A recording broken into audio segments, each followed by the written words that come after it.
All right, so here we go. We on to episode 2 of the Sort of Sports podcast. We're going to start out some NBA, pop over to NFL, then go to the MLB, discuss World Series, and we'll wrap everything up with my thoughts after the game I just finished, Ghost of Tsushima. So I guess start out with NBA. Of course, right now we're on the off season, and there's the rumor of a Christmas Day or MLK Day start. Personally, I love the idea of a Christmas Day start. I think a lot of casual NBA fans start watching then anyway, so I really don't think it's that bad of an idea.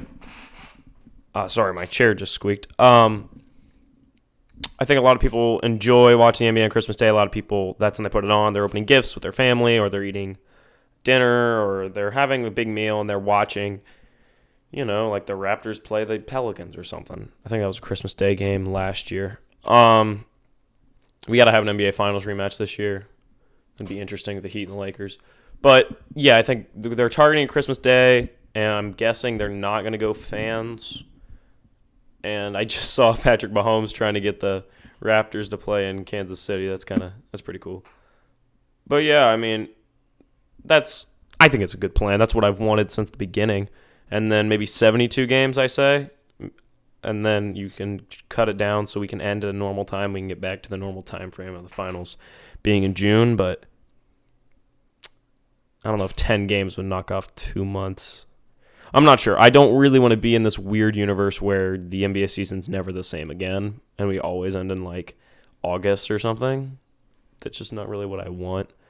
But I don't think Adam Silver's going to call me and be like, hey, Ryan, you want this? And I'm going to be like, yeah. So, yeah, it's probably not what I want. Giannis, of course, it's obviously a big part of this podcast. I'm a huge Giannis fan. He's probably my favorite athlete of all sports ever.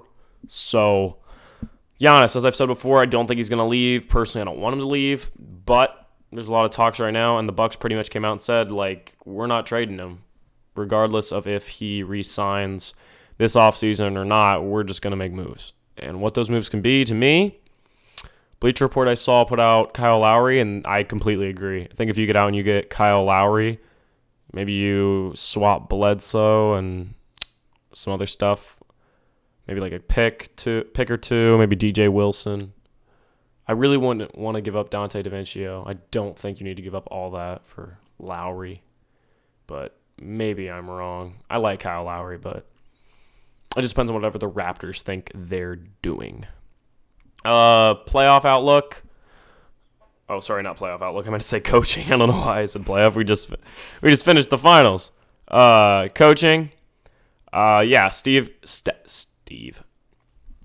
Van Gundy, of course. He just got hired to the Pelicans.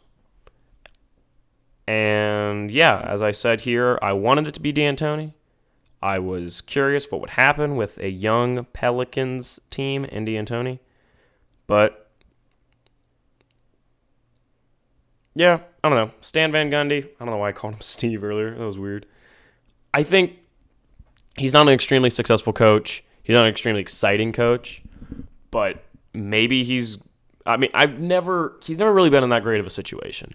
He's never been on a team, kind of like, he's not like a Thibodeau where you've seen him with a good team. Thibodeau, of course, having like the 2012 and 2013 Bulls, but granted, he was missing D-Rose, so I don't know if that's a good compare.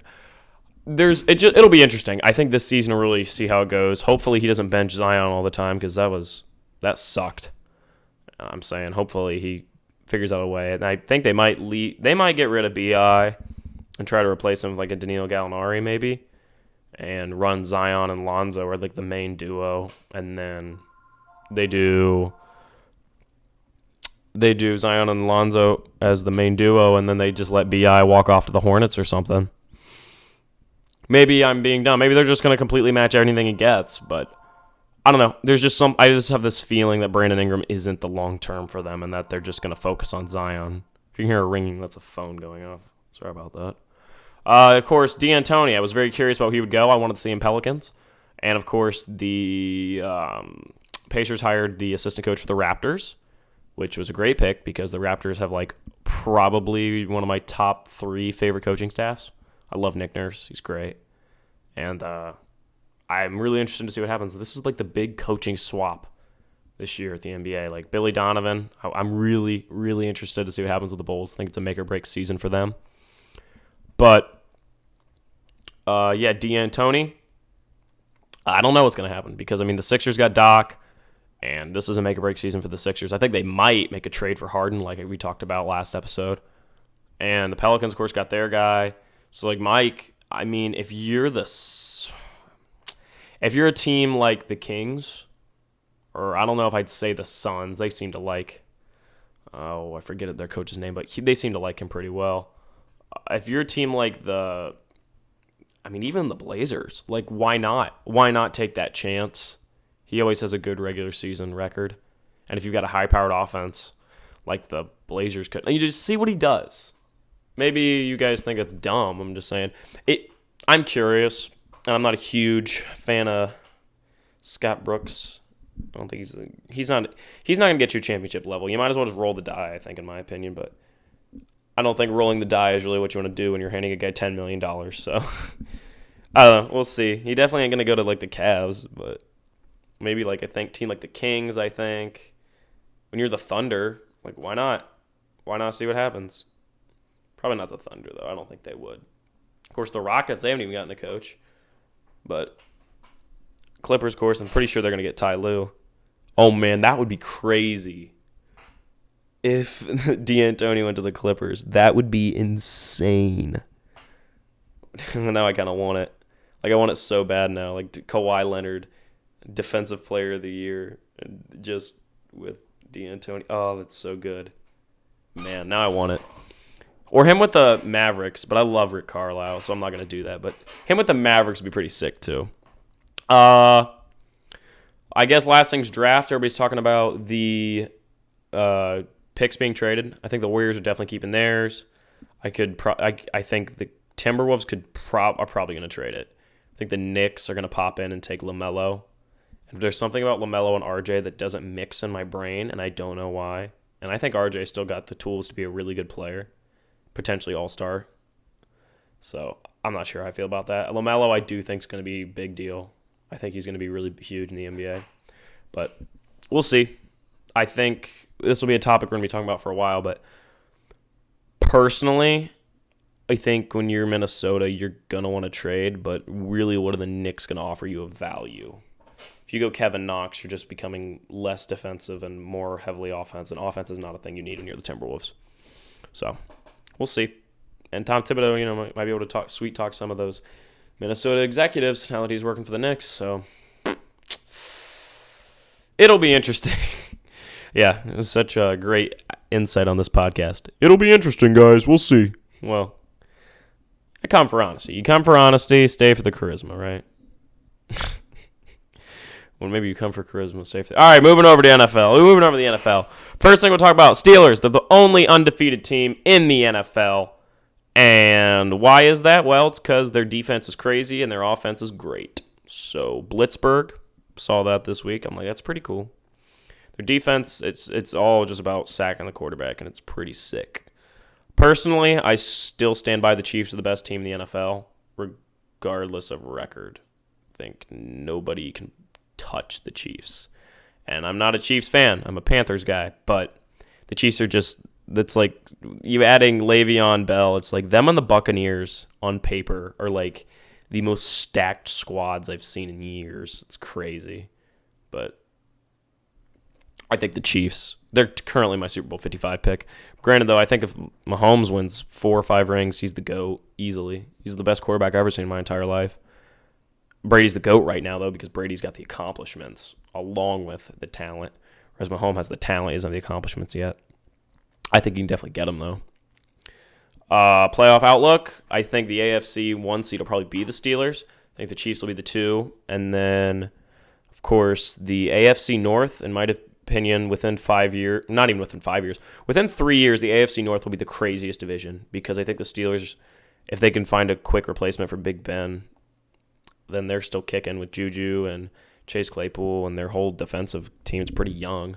And then, of course, the Browns, I think, are still going to be good, even though OBJ, I think, just got ruled out, which sucks.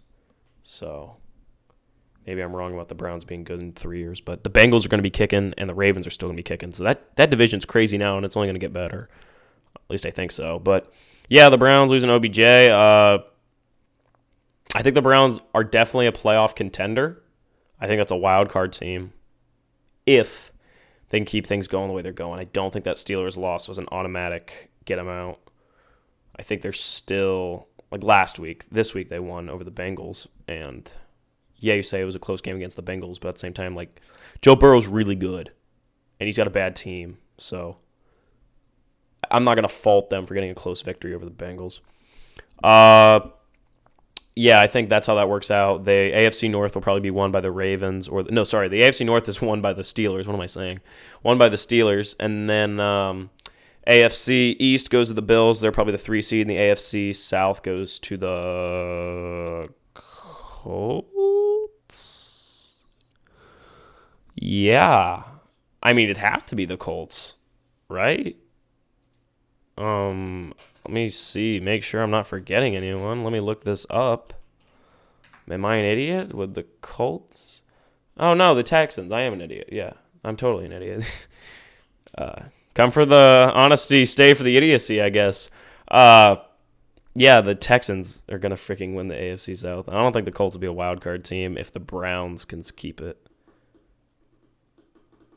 Because the Ravens are going to be a wild card team if the Steelers have the best record in the AFC North.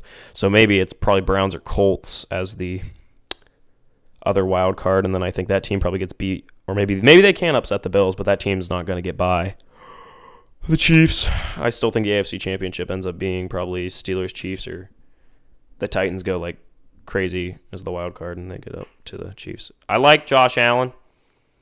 I think he's got MVP. I guess we'll move over to the NFC before I start talking about MVP stuff. Playoff outlook for the NFC, I think it's going to be Packers, Seahawks are the 1 and the 2. And then the NFC South, I'm going to go to the Bucks. And then the NFC, who am I forgetting? The NFC East. Oh my gosh, the terrible division. I guess the Eagles win it. I just want the Eagles to start running Jalen Hurts. I really like Jalen Hurts. I think he's going to be really good. So maybe he's the new Mahomes, though. And not in the way Mahomes plays, but I'm saying like maybe his second year. I guess more like Lamar because he's like mobile. But you know what I'm saying? Maybe next year Jalen Hurts will explode. I don't know. He's got a lot of good tools. He's kind of like less good and skinnier Kyler Murray. Kyler Murray to me is like the new Russ Wilson, except probably like a little more ballsy and less efficient. And like Hurts is kind of like that to me. He's like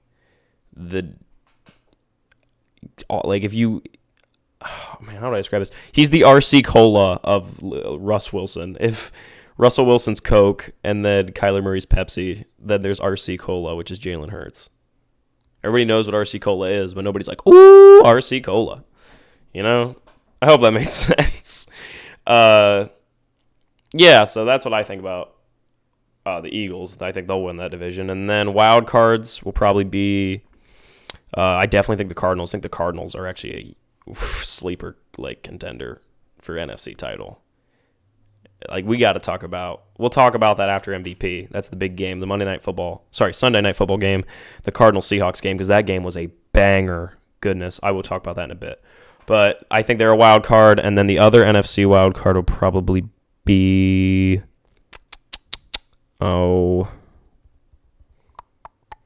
crap. Saints. Yep. Saints. Maybe the Panthers go off. Maybe Teddy Bridgewater gets it done, but probably the Saints. I don't think anybody from the NFC. I don't think anybody's coming from the NFC North. Like I don't think the Vikings are really going to start hitting that bad, and Lions aren't that good. And the Bears. The Bears have a chance too. Maybe the Bears or the Saints, and then a little bit of hope for the Panthers, but probably not. Then I think that team gets beat easily by the Packers. I think the NFC Championship is probably Cardinals, Packers, or Cardinals, Seahawks. It just depends on how the records shape up. Probably put the Packers at 2, and then the Seahawks at 1, which would mean the Cardinals would end up playing in the NFC title, which is weird. It's the 2 teams in the same division. But, yeah, the Cardinals, I'd say Cardinals and Seahawks are going to come out of the NFC, and then I think the Packers probably, those are probably top 3 picks. Packers, Seahawks, Cardinals. If I had to put money on it, I would just say I would say Seahawks if I really had to put money on it. I think Cardinals is kind of what I want because I like Kyler Murray and I like this Cardinals team a lot. I didn't buy. I drafted them both on fantasy because I really thought they were going to have a good year this season, and they are, and so I'm very happy. So I'm saying Chiefs over Seahawks or Packers and maybe Cardinals or Bucks. Those are the top 4, and I know, wow, Ryan, you have 4 picks for the Super Bowl. Yes, but at least every single one involves the Chiefs winning the AFC and the Super Bowl. That Bucks lineup, though, now they got Antonio Brown. That's crazy. If the Bucks are turning into a team you play with a franchise mode in Madden, it's freaking crazy. Bucks are crazy. If the Bucks are a team where I'm like they might get to week 13 and all of a sudden they just start cracking and they make it to the Super Bowl and it's just whoa.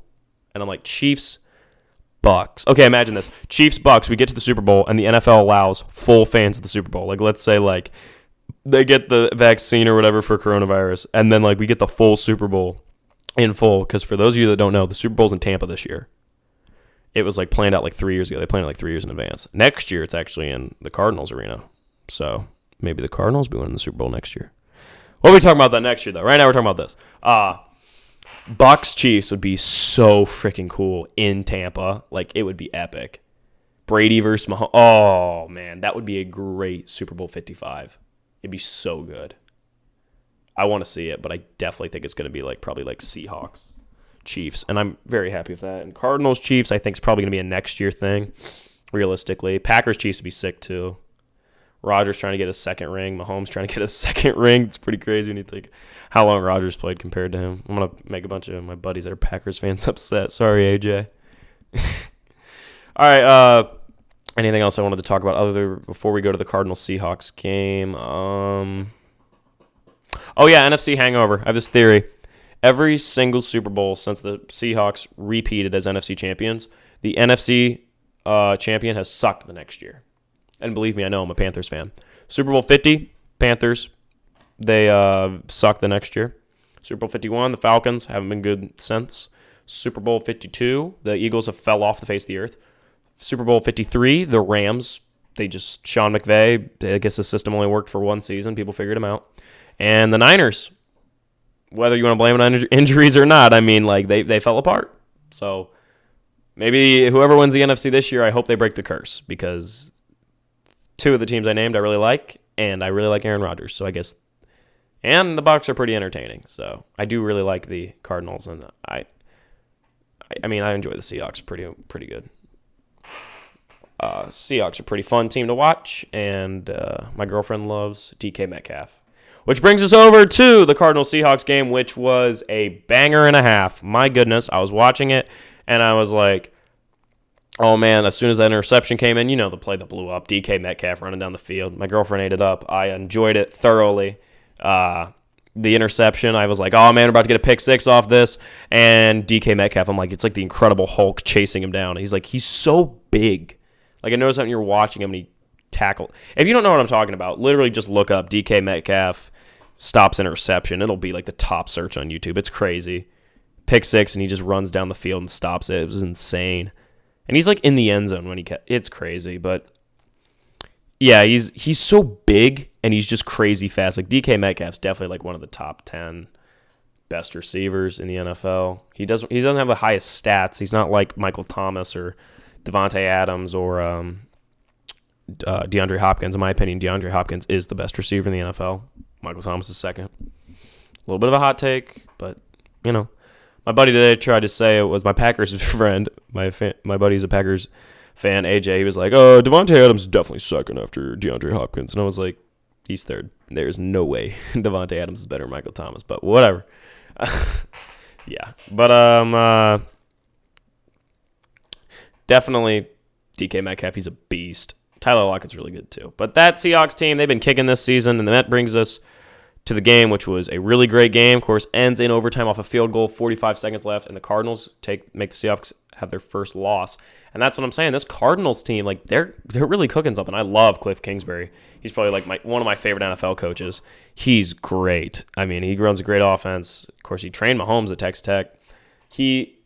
I think this Cardinals team is going to be scary for the next 5-10 years. Like they've really got something cooking here. And I mean, defensively they're weak, and it's not like Kenyon Drake's really that great at running back. But I mean, if they draft a running back, if they can pull like a Chiefs and get like a Clyde Edwards-Helaire, which I mean that's really not easy to do, is just randomly pick up like a really freaking good running back like the Chiefs lucked into. But if they can pull that off, then they can draft a really good running back this year from college, like from the draft. That would be a heck of a play. And I think that would put the Cardinals over the hump. And they just got to build the defensive. Maybe they draft a TJ Watt or a Myles Garrett. Once again, I'm saying things that really aren't that easy to do. But I'm saying I really think this Cardinals team, they've got something cooking. They really do. I'm really excited. I've never been a big Cardinals guy, but Kyler Murray, I really like him. And I really like this team. I'm really enjoying watching them. And it's fun. I mean, they're probably one of my favorite teams to watch right now. They're the Chiefs of the NFC for me, where it's like they're just entertaining. The teams I probably watch the most are the Chiefs, Steelers, Browns, Panthers, and Cardinals. And Seahawks. I watch them a lot too.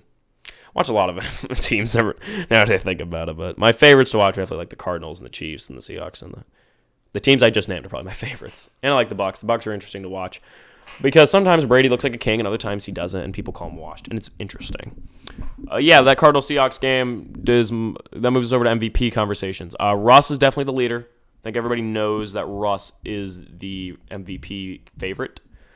And I think Kyler Murray right now is making good claims. I think the top guys are probably Russ, Kyler, Josh Allen.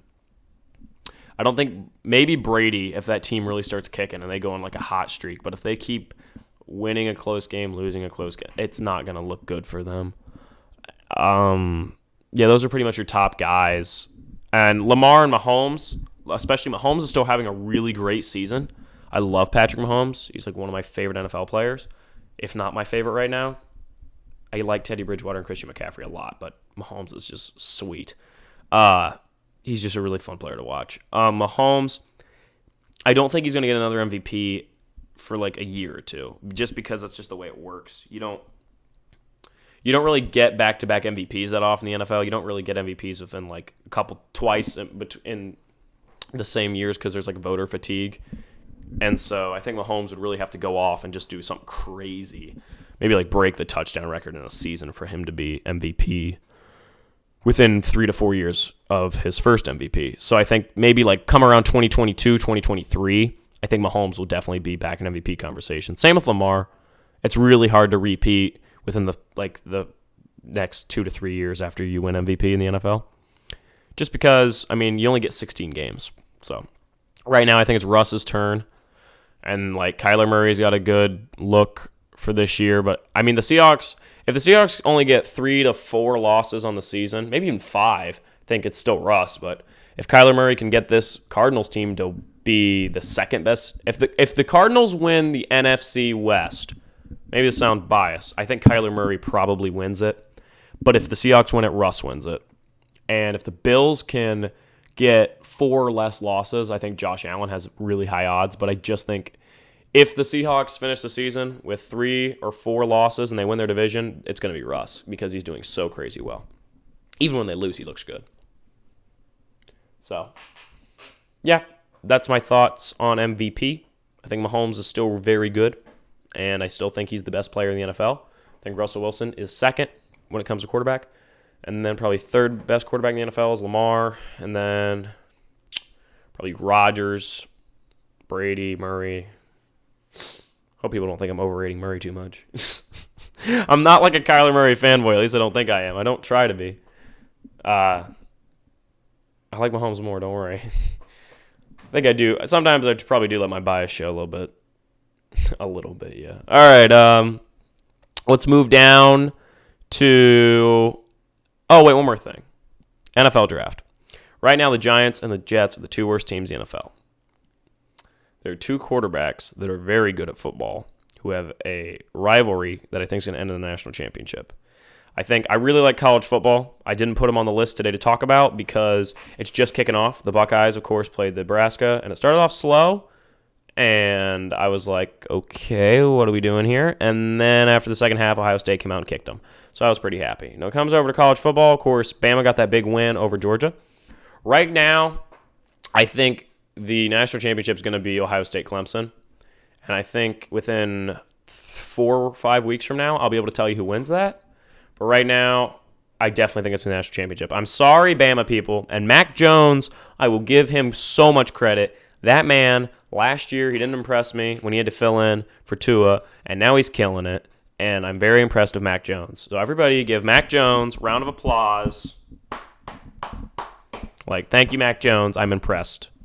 I don't like Clemson. I'm not a big Dabo Swinney guy, but I respect Bama with my whole heart. They are an amazing program, and Nick Saban's like the GOAT college coach. But I do really love Ryan Day, and I like Ohio State. So that's where I sit on college football. And I think Heisman this year will probably be Trevor Lawrence, Mac Jones, Justin Fields. Really, the usual favorites plus Mac Jones. I mean, I think it would probably, to be honest, if Bama goes undefeated, it might be Mac Jones. He just broke like a record the other day. And I'm like, okay, then. He's killing it. I don't think Trevor, which is weird to say, as a freshman phenom when he didn't, you know what I'm saying, he didn't win Heisman because, of course, that was Murray's year. And last year, no one could touch Burrow. Man, Burrow's sick. I don't know if I touched on this last podcast, but Joe Burrow is, I now think about it, I was naming off my favorite NFL players. Joe Burrow, I like him. He's like definitely top 3 favorite NFL player. Top 5. Okay, top 3 might be pushing it, but I love Joe Burrow. He's the coolest. LSU and all that, he's cool. And being an Ohio boy, I really like Joe Burrow. He's cool. You guys should all look it up on his Twitter. His dad posted a picture of them at the Browns game, and now he's, of course, playing against the Browns. And he doesn't even look different. He just looks smaller. It's kind of funny. Yeah, sorry, I went on a tangent about Joe Burrow. I think Heisman will probably end up being Trevor Lawrence, Mac Jones, and then maybe Justin Fields, depending on how good Ohio State plays. But we'll have to see. National championship, Ohio State, Clemson. I think Bama will probably lose to Ohio State or Clemson before that. I'd love to see Notre Dame be the 4. I would love for that.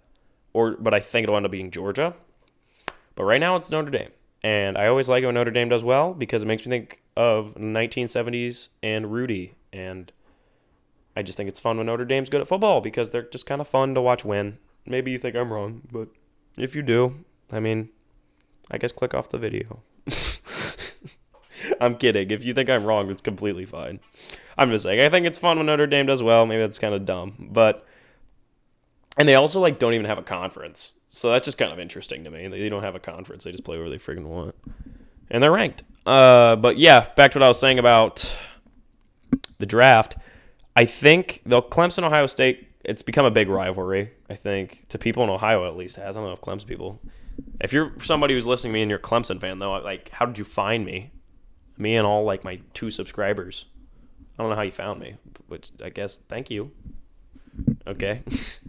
But Clemson, Ohio State last year with the whole, you got this targeting ejection and all that during the game, and Clemson ended up losing to LSU, and it's kind of become a rivalry, and I think the college football really wants it to be them in the national championship, and I think it's going to be. I think it's going to be Fields versus Lawrence, and it's going to be a big old deal, and I hope Ohio State wins, but we'll have to see. But I think that rivalry might carry over the NFL because I think the Jets are going to take Lawrence, and I think the Giants might take Fields. And I know everybody's like, well, just because you suck doesn't mean you need a new quarterback. And I'm like, yeah, but when you're a Giants fan, honestly tell me, do you look at Daniel Jones and say, he's the one taking us to a Super Bowl? Granted, you probably didn't say that about Eli Manning too often, and he brought you 2. But I definitely think Eli Manning's much better than Daniel Jones. Nothing against Daniel Jones. Well, actually, yes, something against Daniel Jones. He's not going to bring you a Super Bowl. I'm sorry. He's just not. And that's just the reality of the situation. Daniel Jones is good, but he's probably more suited to be a backup. And so Fields Lawrence would be absolutely sick as the New York rivalry. And I think there's a potential for that to happen. And so, yeah, I'm just kind of calling it now. Fields taking his 2, Lawrence taking it 1, New York versus New York. Then that'd be so cool if that was a Super Bowl at some point. 2035. No, that'd be way too far away. Sorry, like 2028. There we go. Or maybe 2025. That's more realistic. I don't know why they're going to be playing for like 15 years. And then all of a sudden they randomly get a Super Bowl. No, but that'd be cool. Wrapping up with MLB. Well, not wrapping up. We got Ghost of Tsushima to talk about. MLB. The Rays down 3-2. They're going to be playing tomorrow night. They take Mondays off.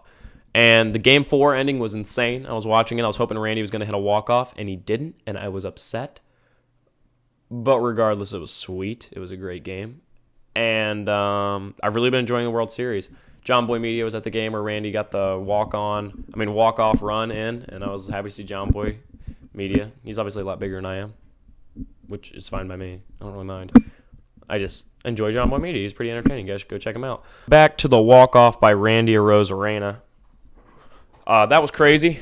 I obviously enjoyed that. Randy Arozarena has become one of my favorite players throughout this playoff. And he's just really entertaining, and the Rays are really entertaining.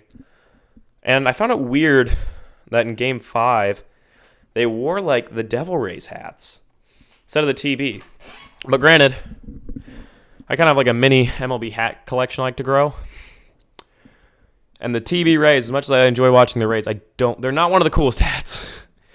Granted, I'm not a huge fan of the Devil Rays hat. I don't know. What do you guys think? You guys think it's a sweet hat or not? I think the TB is just a little bland. Not a lot going on there. It's just kind of navy blue TB. I don't know. Not 100% sure. The Rays, really the only super cool jersey I think they have is the baby blue. But granted, powder blue is always an automatic win when you're a baseball team. Still happy they have it, though. But the Royals, of course, have the best powder blues. And the Rangers ones are pretty cool, too. I really like what the Rangers did when they redid their uniforms. Overall, the World Series has been a great World Series. I really think it's going to go to Game 7. I really hope the Rays win because I really don't like the Dodgers. If the Dodgers win, fine, but I really hope the Rays win. Just my thoughts. Interesting talking point. The fact that the Rays barely spend any money and the Dodgers spend a lot. How's that going to work for the MLB's Players Union? I think it's already happening. Like, I think there's a lot of teams out there that are like, hey, we don't have to spend a bunch of money like the Dodgers and the Yankees do. I think a lot of teams are already thinking that. So, for better or for worse, I think, probably for worse for most of the players. I don't think you're going to see as many big contracts. They were talking about on John Boy Media, they were like, I think you're going to see a lot of, like, stars getting paid a lot, and then everybody else getting paid not much. And once you prove yourself as a star, you get paid a lot. That's kind of the system they're going to run off of. So it'll be interesting. And I really think tomorrow night, what do the Rays got to do to win? Interesting enough, Glasnow really disappointed. I thought he really didn't come out as strong as he needed to in Game 1. And Game 4, for that matter. Like, I don't know. I think Charlie Morton's definitely the best pitcher on that Rays lineup. Bullpen. Best pitcher they got. And then, of course, Buehler's definitely the best for the Dodgers. Kershaw had a heck of a game last night. I'm talking about Game 5, of course. You look at the stats, it's not that impressive, but like when it was a big moment, he didn't give up anything. All his hits were just kind of random. And I really wanted the Rays to win, but they didn't. So I think that's what the Rays got to do is, I think if they pitch Morton Game 6, and then maybe they run Glasnow Game 7. Maybe. That's ballsy. I don't think they would. I think that was probably, maybe they run Morton for Game 6, and then put a reliever in. And then it'll be interesting, but I think maybe, I'm not sure what you do there. I personally would want to go with Morton just because he's your ace. But I don't know. Maybe I think the Dodgers are probably going Buehler. And I don't know. I really don't. But overall, I really want the Rays to win. Wrap things up. Goes to Tsushima. I finished it. And spoilers. At the end of the game. Okay, I'm with spoilers. 3, 2, 1. The end of the game, you get the choice whether to kill your uncle, who's been kind of peeing you off the whole game, or to let him live. And I chose let him live. And now you might ask, Ryan, why is that? And, well, I felt like his whole idea was like, you're not following the samurai code. And he's right. I'm not he's like, I'm not a samurai, but I'm also not inhuman. Like, I'm the ghost. I'm something that doesn't, I'm my own person. So why would I follow what he says randomly on, like, why would I randomly choose to do the samurai way just off a whim when I've already chosen not to? And that's why I was really happy I chose to let him live, because he goes, you're right, I have no honor, which is why I won't give you a warrior's death. And I was like, oh, that's BA. I hope that comes into play in the second one. For sequel, I really would love to see them just go full-on feudal Japan, and you're, like, on main Japan, going against, like, Big Khan himself. But granted, then you're messing with history. But, I mean, it was really freaking good game. It's probably my third or second favorite game of all time. First, of course, being Spider-Man. Second being Uncharted 2 Among Thieves.